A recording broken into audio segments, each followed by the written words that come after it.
Jim, thanks very much. The sport of football has been working for years to address hit injuries, but last night, millions of people saw the hard hit on the Miami Dolphins quarterback and wondered how well the NFL is dealing with them these days. News Channel 9's Casey Honigbaum joining us live from the Syracuse University Athletic Complex. Casey, you talked with the top physician for the SU football team. What was his reaction to that hit last night?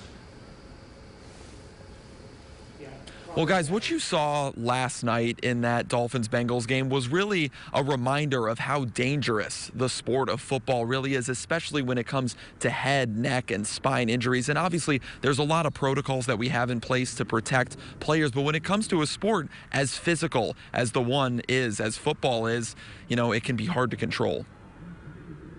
As I was more concerned about his cervical spine than anything else, because both of the way he reacted neurologically on the field, but also watching the way his head snapped back. That was Dr. James Tucker's reaction after seeing the frightening injury to Miami Dolphins quarterback Tua Tagovailoa in last night's game against the Cincinnati Bengals. The posturing he went through on the field, where his arms kind of went up and his hands were clenching, implies some sort of brain trauma.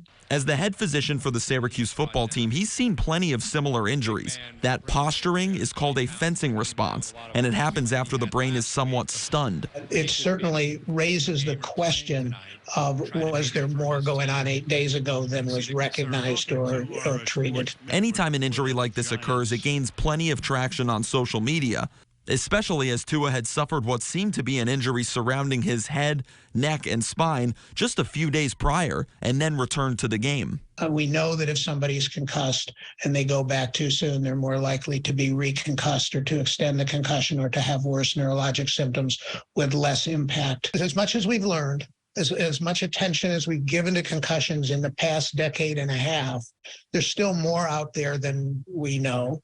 A reminder there's plenty more work to be done when it comes to player safety. In Syracuse, Casey Honigbaum, News Channel 9. Casey, thank you. Tua Tagovailoa was released from the hospital last night and is said to have all feeling in his extremities and no broken bones. However, he is in concussion protocol.